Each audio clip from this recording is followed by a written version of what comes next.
మన చిన్నప్పుడు పల్లెటూరులో దొరికిన పాలు ఇప్పుడు సిటీలో దొరకటం లేదు. మా ఇంట్లో దీని గురించి మాట్లాడుకుంటున్నప్పుడు కంట్రీ డిలైట్ గురించి తెలిసి ఉన్నత ప్రమాణాలు ఉన్న ల్యాబ్స్ లో టెస్ట్ చేయించి రోజు రిపోర్ట్స్ ని యాప్ లో అప్డేట్ చేస్తారు. వాళ్ళ విధానాలు చూసి సంతృప్తి చెంది ఇలా రికమెండ్ చేస్తున్నాను. ఇప్పుడే కంట్రీ డిలైట్ యాప్ ని డౌన్లోడ్ చేసుకోండి. Download the country delight app now. China deep seek కొత్త మోడల్ డీప్ సీక్ R1, అంతకుముందు డీప్ సీక్ V3, ఇది అమెరికానే షేక్ చేసింది. ఇక మన దేశాన్ని షేక్ చేయదా? భారతదేశం కూడా ఆలోచనలో పడింది. తక్షణం భారత ప్రభుత్వం రెస్పాండ్ అయింది. Indian version of DeepSeek లేదా Indian version of Chat GPT దీన్ని రూపొందించాలని మొదలుపెట్టారు. అయితే సమస్య ఏంటంటే ఈలోగా మళ్ళీ ఎన్ని వర్షాలు వస్తాయో తెలియదు. ఆల్రెడీ డీప్ సీక్ వచ్చాక అలీబాబా తన కొత్త AI మోడల్ ప్రకటించారు. కొంతమంది యూజర్స్ అనేది ఏంటంటే డీప్ సీక్ కన్నా అడ్వాన్స్గా ఉంది అని. అలీబాబా కూడా అదే క్లెయిమ్ చేస్తుంది, మా మోడల్ చాట్ GPT కన్నా డీప్ సీక్ V3 కన్నా బెటర్ మోడల్ అని. సో నేనేమి ఆ మోడల్ని కూడా ప్రాక్టీస్ చేయలేదు, కానీ అది బెటర్ మోడల్ అని అంటున్నారు. సో కానీ ఈలోగా అంటే భారతదేశం తన సొంత AI మోడల్ రూపొందించేలోగా ఇంకెన్ని మోడల్స్ వస్తాయో లేదు, but you have to begin somewhere కదా, ఎక్కడో కానీ మొదలు పెట్టాలి.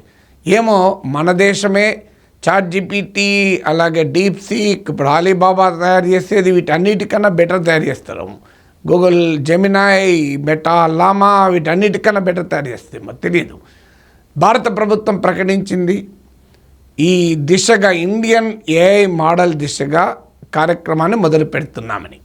అటు ప్రభుత్వము ఇటు ప్రైవేట్ రంగము భాగస్వామ్యంతో ఇండియన్ AI మోడల్ రూపొందిస్తారు.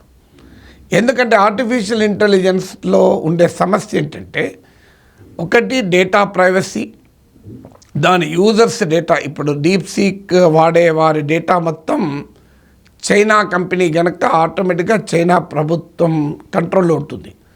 లేదని ఎంత చెప్పినా రియాలిటీ. ఇప్పుడు మీకు అమెరికాలో బిగ్ టెక్ కంపెనీస్ అధినేతలందరూ అంతకుముందు ట్రంప్ పట్ల విమర్శించేవారు కూడా ఇప్పుడు ట్రంప్ ప్రమాణ స్వీకారం రాలేదా?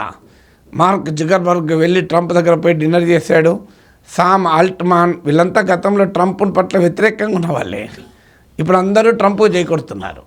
అందువల్ల ఖచ్చితంగా ఏ దేశంలో ఆ కంపెనీ ఉంటే ఆ కంపెనీ పైన ఆ దేశ ప్రభుత్వ పరోక్షంగానో ప్రత్యక్షంగానో కంట్రోల్ ఉంటుంది. అందుకొరకు చైనా కంపెనీ అయినా అమెరికా కంపెనీ అయినా ఆయా దేశాల ఇంట్రెస్ట్లకు అనుగుణంగా పనిచేస్తాయి కనుక మనము కూడా ఒక సావరిన్ AI మోడల్ అంటే దేశీయ నమూనా ఉండాలి అనేది ఇప్పుడు ప్రపంచమంతా ఆలోచిస్తుంది. చదువుతోనే సమాజంలో మార్పు సాధ్యమని నమ్మిన వ్యక్తి, మారుమూల గ్రామంలో పుట్టి వేలాది మందిని మేధావులుగా తీర్చిదిద్దిన విద్యావేత్త, మనలో ఒక్కడు మల్క కొమురయ్యకు టీచర్స్ ఎమ్మెల్సీ ఎన్నికల్లో మొదటి ప్రాధాన్యతగా ఓటేద్దాం, గెలిపిద్దాం.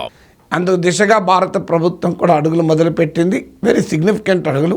అశ్విని వైష్ణవ్ కేంద్ర IT శాఖ మంత్రి ప్రకటించారు. We have to appreciate Modi government initiative. ఈ విషయంలో బెటర్ లేట్ దెన్ నెవర్. ఇప్పటికే చేయాల్సి ఉండే. చైనా మనకన్నా చాలా ముందు ఉంది AIలో, అమెరికాతో పోటీ పడుతోంది. మనము AIలో ఇప్పుడిప్పుడే బుల్లి అడుగులేస్తున్నాం. బట్ ఎప్పుడో ఒకసారి మొదలు పెట్టాలి. మరి ఎందుకు ఇలా భారత ప్రభుత్వం ఇప్పుడు రియాక్ట్ అయింది అని ముందు చెప్తాను, తర్వాత ఏం చేయబోతున్నారో తర్వాత చెప్తాను. ముందు ఇప్పుడు రియాక్ట్ కావడానికి సహజంగా చైనాతో పోటీ వల్ల చైనా డీప్ సీక్ ప్రకటించింది కనుక మనకు చైనాకు దాయాదుల వైరం ఉంది కనుక మనం ప్రకటించలేదు. ఆ మాటకైతే చైనా AIలో చాలా రోజుల నుంచి పనిచేస్తుంది. ఇది చైనా సెంట్రిక్ రెస్పాన్స్ కాదు, కానీ చైనా డీప్ సీక్ ఒక విశ్వాసాన్ని అందరిలో కలిగించింది, మన దేశంలో కలిగించింది. ఇప్పటిదాకా డీప్ సీక్ వచ్చేంత వరకు అనుకున్నది ఏంటంటే అమ్మో AI అది ఆర్టిఫిషియల్ ఇంటెలిజెన్స్ నమూనాలు చాట్ GPT లాంటిది, మెటాకు చెందిన లామా లాంటిది, గూగుల్కి చెందిన జెమినాయ్ లాంటిది రూపొందించాలంటే $వేల కోట్ల కావాలి. అంత డబ్బులు భారతదేశం పెట్టగలుగుతుందా? ఇది క్వశ్చన్ 1.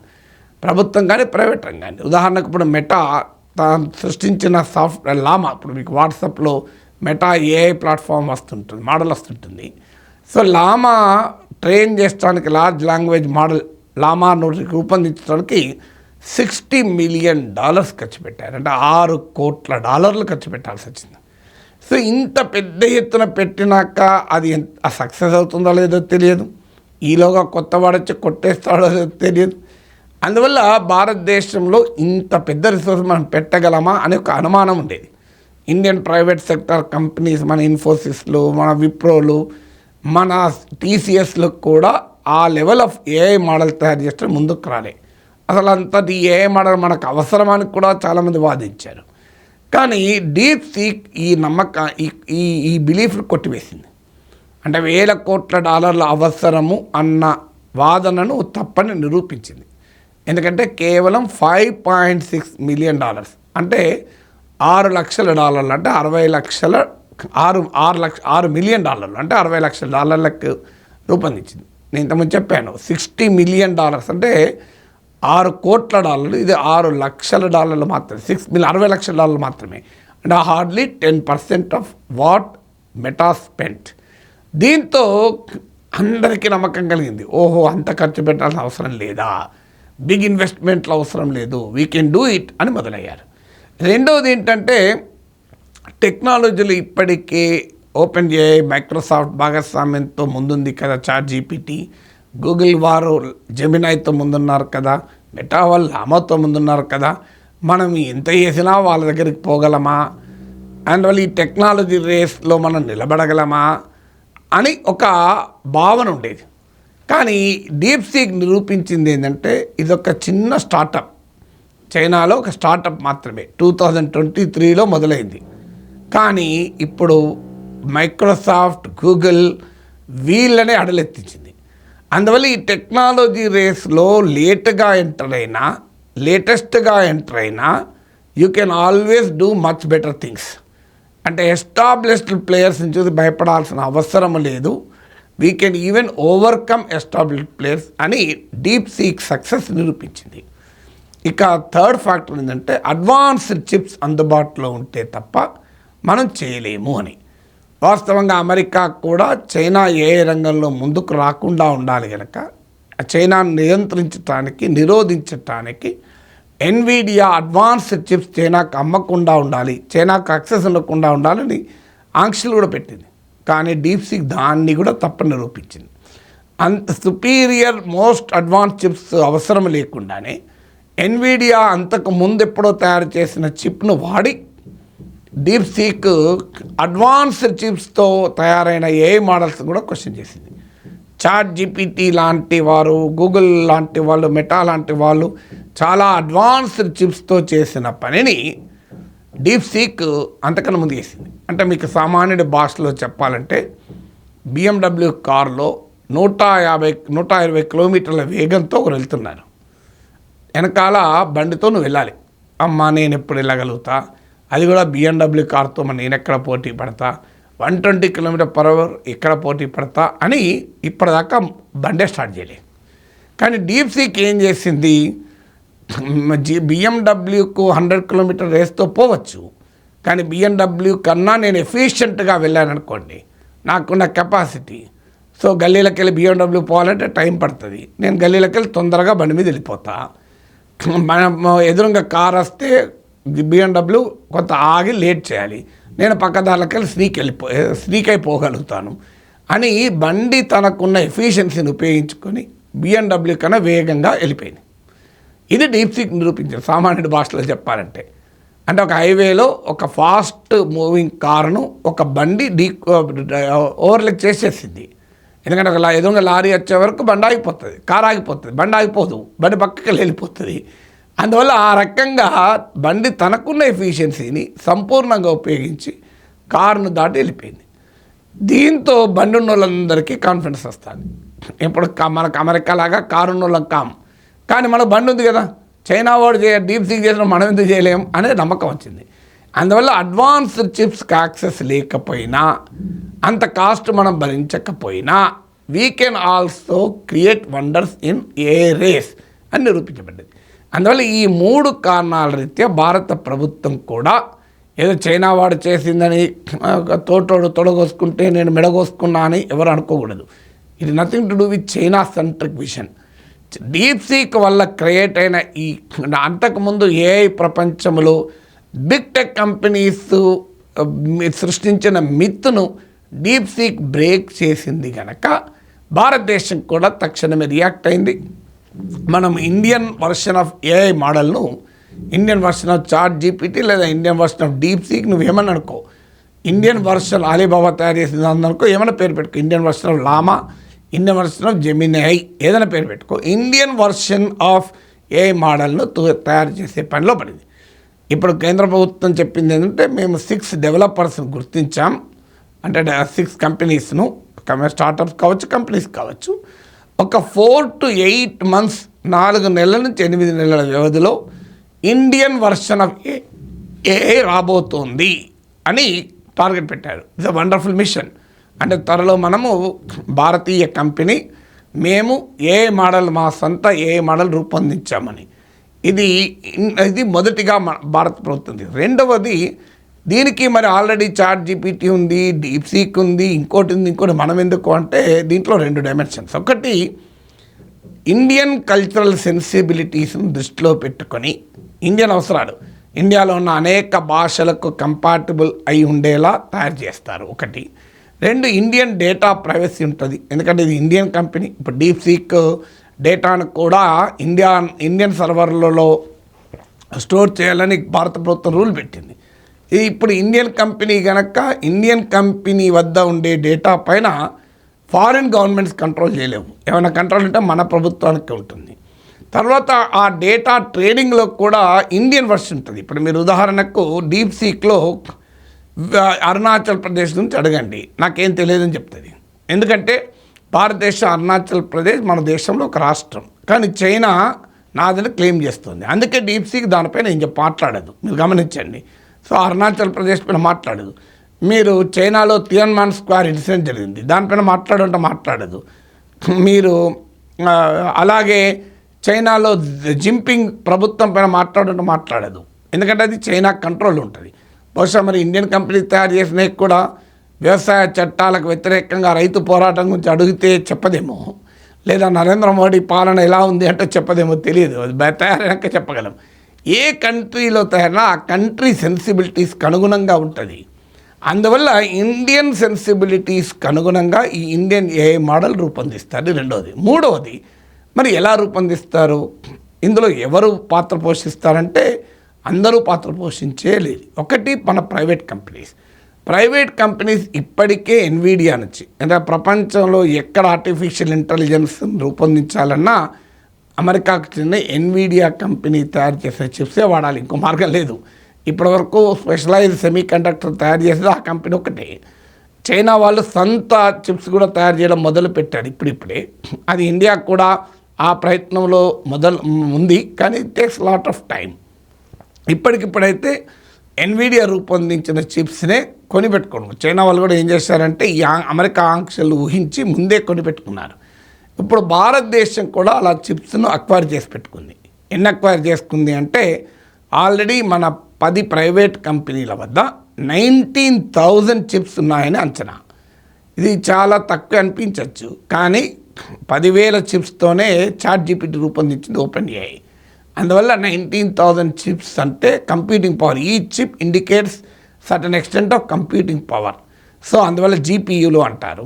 సో ఈ గ్రాఫికల్ ప్రాసెసింగ్ యూనిట్స్ అని, ఆ టెక్నికల్లోకి వెళ్ళకుండా ఒక రకంగా కంప్యూటర్ శక్తి అనుకుందాం. సో ఇప్పుడు ఈ కంప్యూటర్ శక్తిని 19,000 చిప్స్ ఆల్రెడీ ఉన్నాయి మన దగ్గర. 10,000 చిప్స్తోనే చాట్ జీపీటీ రూపొందించబడ్డది. అందుకని ఇది fairly good amount of chips to begin with. ఈ రేస్లో మనం పాల్గొనడానికి ఒక అవకాశం. అయితే ప్రైవేట్ సెక్టర్ ఈ 19,000 చిప్స్ వాడుతుందా? ప్రైవేట్ కంపెనీలు అన్నీ వెంటనే వాడరు. ప్లస్ అవి వాడటానికి అయ్యే ఖర్చు కూడా చాలా ఎక్కువ ఉంటుంది. మరి అదే సమయంలో మిగతా వారికి ఎట్లా? స్టూడెంట్స్ ఉంటారు, స్టార్టప్స్ ఉంటారు, రీసెర్చర్స్ ఉంటారు, చిన్న కంపెనీలు ఉంటాయి. ఎలా? అందుకొరకు భారత ప్రభుత్వం ఏం చేసిందంటే ఒక కామన్ కంప్యూట్ అనేదాన్ని రూపొందిస్తున్నారు. ఈ కామన్ కంప్యూట్ ఏంటి? ఒక రకంగా లైబ్రరీ లాంటిది. లైబ్రరీ ఎలా ఉంటుంది? లైబ్రరీలో పుస్తకాలు కొంటారు, కొన్ని లైబ్రరీలో మెంబర్షిప్ ఉంటుంది. ప్రభుత్వ లైబ్రరీ అయితే ఫ్రీ ఉంటుంది, ప్రైవేట్ లైబ్రరీ అయితే మెంబర్షిప్ ఫీ ఉంటుంది. ఈ మెంబర్షిప్ యూజర్ ఫీజుతో కొత్త పుస్తకాలు కొంటూ ఉంటారు. కానీ ఇప్పుడు నీవు ఒక బుక్ కొనాలనుకోండి 500 రూపాయలు అవుతుంది. కానీ నీవు లైబ్రరీ బుక్ కొన్నప్పుడు 500 కాస్ట్ అయినా 500 రూపాయలు పెట్టి కొన్న బుక్ను 50 మంది వాడతారు.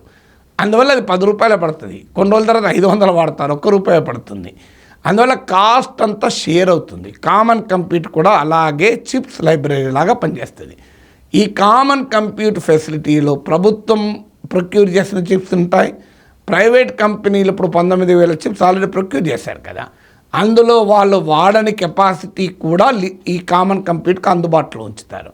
ఈ కామన్ కంప్యూట్ అనే లైబ్రరీ, చిప్స్ లైబ్రరీ ఫెసిలిటీని ఎవరైనా వాడచ్చు. స్టూడెంట్స్ వాడుకోవచ్చు, స్టార్టప్స్ వాడుకోవచ్చు, చిన్న కంపెనీలు వాడుకోవచ్చు, రీసెర్చర్స్ వాడుకోవచ్చు, లైబ్రరీకి వెళ్ళి ఎవరైనా చదువుకోవచ్చు కదా. సో అలాగే ఎవరైనా వాడచ్చు. వాడటానికి దానికి ఒక ఫీ ఉంటుంది. హవర్కు $1 to $2 ఉంటుంది. నార్మల్గా అయితే మీకు అమెరికాలో అక్కడైతే $3 వరకు ఉంటుంది. అంటే 40% ప్రభుత్వం సబ్సిడైజ్ చేస్తుంది. అందువల్ల అలా కంప్యూటింగ్ రిసోర్సెస్ అంటారు. హై ఆర్టిఫిషియల్ ఇంటెలిజెన్స్ నమూనాలు రూపొందించాలి అంటే హై కంప్యూటింగ్ రిసోర్సెస్ ఉండాలి. ఆ హై కంప్యూటింగ్ రిసోర్సెస్ ఎవరొక్కరు వాడాలన్నా కష్టం కనుక అందరు కలిసి షేర్ చేసుకుంటారు. ఇప్పుడు ఒక్కరే కంప్యూటర్ కొనడానికి కెపాసిటీ లేదనుకోండి, ఇప్పుడు ఒక వాడలో ప్రతి ఒక్కరు కంప్యూటర్ కొనే కెపాసిటీ లేదు. ఏం చేస్తారు, ఆ వాడంతా కలిసి అన్నున్న 10 మంది స్టూడెంట్స్ ఒక 2 or 3 కంప్యూటర్లు కొని ఒక చోట పెట్టుకుని అందరూ షేర్ చేసుకుంటారు. అందరూ ఎప్పుడు పనిచేయరు కదా, కావాలంటే ఒకరు మార్నింగ్ 8 to 10 పని చేసుకుంటారు, 11 to 1 ఉండే కంప్యూటర్ని ఒక్కరే వాడకుండా అందరూ వాడతారు. దాంతో కాస్ట్ షేర్ అవుతుంది. ఇలా ఈ కామన్ కంప్యూట్ అనే ఫెసిలిటీని ఏర్పాటు చేయడం ద్వారా ఇన్నోవేటర్స్కు, స్టూడెంట్స్ కావచ్చు, స్టార్టర్స్ కావచ్చు, ఎవరైనా కావచ్చు, మేము ఏ మోడల్ తయారు చేస్తాం అంటే మీకు కావలసిన హార్డ్వేర్ చౌకగా అందుబాటులో ఉంటుంది. ఇక మీ మైండ్ ఉపయోగించి, మీరు మీ ఇన్నోవేషన్ ఉపయోగించి, మీ మేధోశక్తిని ఉపయోగించి మీరు మేధో సంపద ఉపయోగించి చేయొచ్చు. అయితే ఇక్కడ ఈ డీప్సీక్ ఇంకో మంచి పని కూడా చేసింది. డీప్సీక్ ఓపెన్ సోర్స్ మోడల్, అంటే ఆ కోడ్ కాస్త బహిరంగంగా అందరికీ అందుబాటులో ఉంటుంది. ఎవరైనా ఆ కోడ్ తీసుకొని డీప్సీక్ లాంటిది రూపొందించవచ్చు, అంతకన్నా బెటర్ది కూడా రూపించవచ్చు. మీకు గూగుల్, మైక్రోసాఫ్ట్, మెటా వాళ్ళు తయారు చేసిందేమో ప్రొప్రటోరియల్, అది ఓపెన్ సోర్స్ కాదు, ఇది ఓపెన్ సోర్స్. ఓపెన్ సోర్స్ అంటే ఇది అందరికీ అందుబాటులో ఉంటుంది, మీరు ఎవరైనా డెవలప్ చేసుకోవచ్చు అక్కడ పోయి. అలాగే ఇక్కడ ఇంకో అడ్వాంటేజ్ కూడా ఉంటుంది. ఆల్రెడీ తాము ఎలా డెవలప్ చేశారో ఒక కంప్లీట్ థియరిటికల్ పేపర్ కూడా డీప్సీక్ వాళ్ళు ప్రచురించారు. So you know the theory, you know the practical code ఉంది. దాన్ని ఆధారంగా చేసుకొని నీవు ఇంకా కొత్త నమూనాలు రూపొందించుకోవచ్చు. అందువల్ల డీప్సీక్ వచ్చాక ఇండియా ఇంత పెద్ద కార్యక్రమానికి పిలిపివ్వటానికి ఉన్న కారణం అది. బట్ లెట్ us hope 4 నెలలు 8 నెలల్లో we will hear the news that there is an Indian AI model. Indian AI model ప్రపంచానికన్నా అందరికన్నా సుపీరియర్గా ఉండాలని ఆశించుదాం. Let us wait. it is a race for technology, it is a race for mind.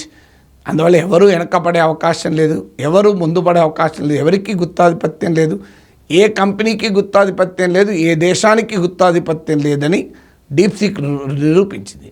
So let's hope, wish you all the best India అని చెప్పడమే.